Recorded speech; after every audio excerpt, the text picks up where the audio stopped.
ये सिर्फ social media पर ही सम्राट चौधरी जी ने कहा। आज से पहले खगड़िया में भी घटना हुआ था। ये जो नीट छात्रा के साथ घटना हुआ, वो तो यंग थी, लेकिन 3 और 4 साल की लड़कियां क्या अपराध कर रही हैं या क्या अश्लीलता कर रही है, क्या ड्रेसेस पहन रही है कि खगड़िया में वो घटना देखने को मिला। इतने गर्ल्स हॉस्टल जो है जिस पर रजिस्टर हुआ है नहीं हुआ है, इन सब चीजों को सरकार जांच की है नहीं की है। पहली बात कि जब लड़की का डेट होता है तो प्रशासन और हॉस्पिटल दोनों मिलकर ये कहता है कि नींद की गोली से मतलब डेट हुआ है। और नेता, हॉस्पिटल, हॉस्टल सभी के सभी कहीं ना कहीं कटघरे में है और कहीं कोई ना कोई इस चीज को छिपाने की कोशिश कर रहा।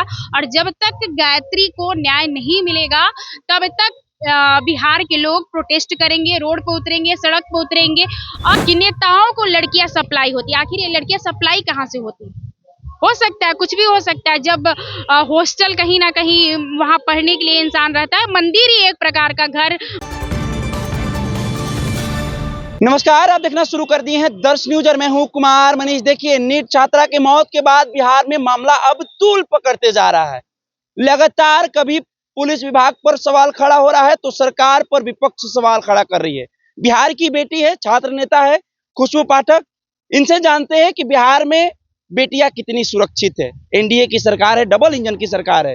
सरकार दावा कर रही है कि बेटी पढ़ेगी तो बेटी आगे बढ़ेगी। और एनडीए की जब से सरकार आई है, जब गृह विभाग का पदभार संभाले सम्राट चौधरी कहे कि बेटियों को कोई छेड़ेगा तो हम छोड़ेंगे नहीं।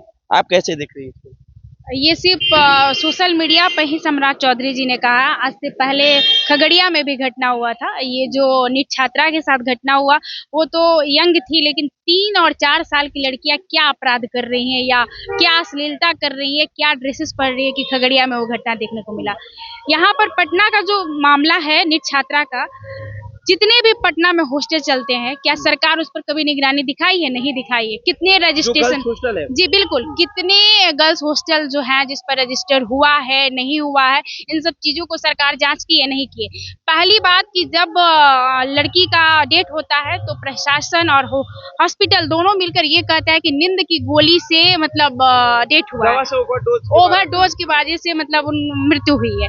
लेकिन बिना पोस्टमार्टम रिपोर्ट आए, बिना तथ्य के आधार पर पटना पुलिस, बड़े बड़े जो आला अधिकारी हैं, जो कार्तिकेय शर्मा जी एसएसपी पटना एसएसपी, उन्होंने, और जो वहां परिजन बार बार चिक चिक के कर रहे हैं कि मेरी बेटी के साथ गलत हुआ है, समर्थक प्रोटेस्ट कर रहे हैं। लेकिन उसी कारगिल चौक पर डंटों का मतलब उनको लग रहा है कि ये नेतागिरी है, ये स्टूडेंट है, इनको मार के भगाओ। उसी प्रकार से प्रशासन ने उनको भी मार के भगाया। और एफआईआर का धमकी, क्या एफआईआर का धमकी? हर चीज में एफआईआर का धमकी। जब पोस्टमार्टम रिपोर्ट आता है तो उसके बाद एसआईटी का गठन होता है। एसआईटी में भी वही मजबूरन जब प्रदर्शन परिवार करने आते हैं तब आप जगते हैं। उससे पहले आप सोए रहते हैं। 6 जनवरी का मामला है, आप 5 दिन बाद जगते हैं, तो ऐसे में तो सवाल खड़ा होगा ही। नहीं, उस दिन भी प्रोटेस्ट हुआ था, तो उस दिन जो बॉडी लेकर प्रोटेस्ट कारगिल चौक पर परिजन कर रहे हैं। और उसके बाद जब एसआईटी का गठन हुआ है तो एसआईटी के गठन में भी वही बिहार पुलिस के लोग शामिल है। तो क्या मतलब जांच वो लोग करेंगे जो पहले ही वो लोग पता नहीं किसको छिपाने के लिए ये सब योजना बनाए कि नहीं, कोई भी लड़की के साथ दुष्कर्म नहीं हुआ है, ओवरडोज की वजह से डेट हुआ है। पटना पुलिस और नेता, हॉस्पिटल, हॉस्टल सभी के सभी कहीं ना कहीं कटघरे में है और कहीं कोई ना कोई इस चीज को छिपाने की कोशिश कर रहा। और जब तक गायत्री को न्याय नहीं मिलेगा तब तक बिहार के लोग प्रोटेस्ट करेंगे, रोड पे उतरेंगे, सड़क पे उतरेंगे। और एक ऐसा कानून बिहार में बनाना चाहिए कि अगर कोई बलात्कार करता है तो उसको उसी टाइम शूट कर दो ना, उसी टाइम इनकाउंटर कर दो, ऑन द स्पॉट। जो गरीबों पर बुलडोजर चल रहा है वो बुलडोजर उन पर चलना चाहिए, उनके घर को उजाड़ना चाहिए, उनके परिवार को उजाड़ना चाहिए, तब तो पता चलेगा कि गलत करना क्या है। आप बिहार की बेटी हैं, बिहार में बेटी कितना सुरक्षित है? पटना में आप भी रहती हैं, पटना में रहकर आप भी अपना शिक्षा दीक्षा लेती हैं। पटना का जो सिचुएशन है, पटना के जो हालात है वर्तमान का, नई सरकार के गठन के बाद कितना अपराध पर अंकुश लगा है? कहा जाता है कि रात में रोड पर ना चले, यहाँ तो दिन में भी रोड पर सुरक्षा नहीं है। जब हॉस्टल घर से कहीं ना कहीं जब हम लोग पटना पढ़ने आते हैं तो घर वालों को दो ऑप्शन मिलता है पटना में, एक पीजी और दूसरा हॉस्टल। ना ही पीजी सुरक्षित है, ना ही हॉस्टल सुरक्षित है। हॉस्टल में लोग डालते हैं कि गाइडलाइन है, सिक्योरिटी है, कैमरा लगा हुआ है, खाना अच्छा मिलेगा, सेफ्टी के साथ है। जब कैमरा चेक करने चलिएगा तो कैमरा खराब, फुटेज ही नहीं मिलेगा, कैमरा ही खराब रहेगा, वो सिर्फ नाम पर कैमरा है। खाने पीने का वही व्यवस्था, वॉशरूम का वही व्यवस्था, सिर्फ और सिर्फ नाम का। पटना में जो जिसको मन वो हॉस्टल चला देता है और रह लेता है। सरकार भी जांच नहीं करती है कि हाँ भाई ऑथेंटिक है कि नहीं, ऐतराज मिला है कि नहीं। जी बिल्कुल बिल्कुल।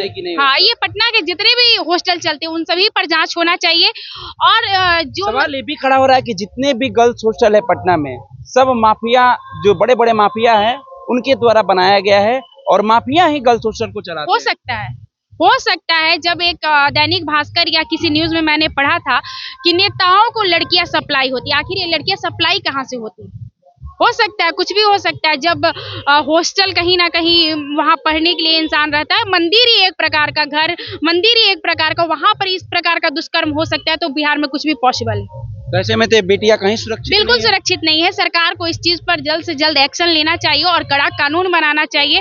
बहुत दूर दूर से लड़कियां आती हैं, छोटे छोटे शहरों से, छोटे छोटे गांवों से पटना में पढ़ने के लिए, और यहाँ से उनका डेड बॉडी जाता है। या बहुत सारे, ये तो गायत्री का परिवार था कि उन्होंने अपनी बातों को रखा, बेटी की बात को उजागर किया। बहुत सारा ऐसा परिवार है, रूढ़िवादी सोच के लोग हैं कि जो बातों को नहीं कहते। हम ये लड़कियों से कहना चाहेंगे कि जो पटना में रहती है, पढ़ती है, अब तो बहुत सारा महिला संगठन सामने नहीं आता है, वो छुप जाता है, जो सामने आ जाता है उसका छप जाता है। लेकिन ये गलत है। जो गायत्री के साथ हुआ वो आपके साथ ना हो पाए। अगर आपके साथ थोड़ा सा भी गलत होता है तो बहुत सारी महिला संगठन है, चाहे आप तो छात्र नेत्रियां भी लड़की लोग हैं, हम खुद हैं, तो आप उन बातों को उजागर करिए, परिवार से कहिए, शिक्षक से कहिए, जो आपके अभिभावक है उनसे अपनी बातों को कहिए। आज तो कहीं ना कहीं सोशल मीडिया का समय है, तो सोशल मीडिया पर भी आप बातों को रखिए।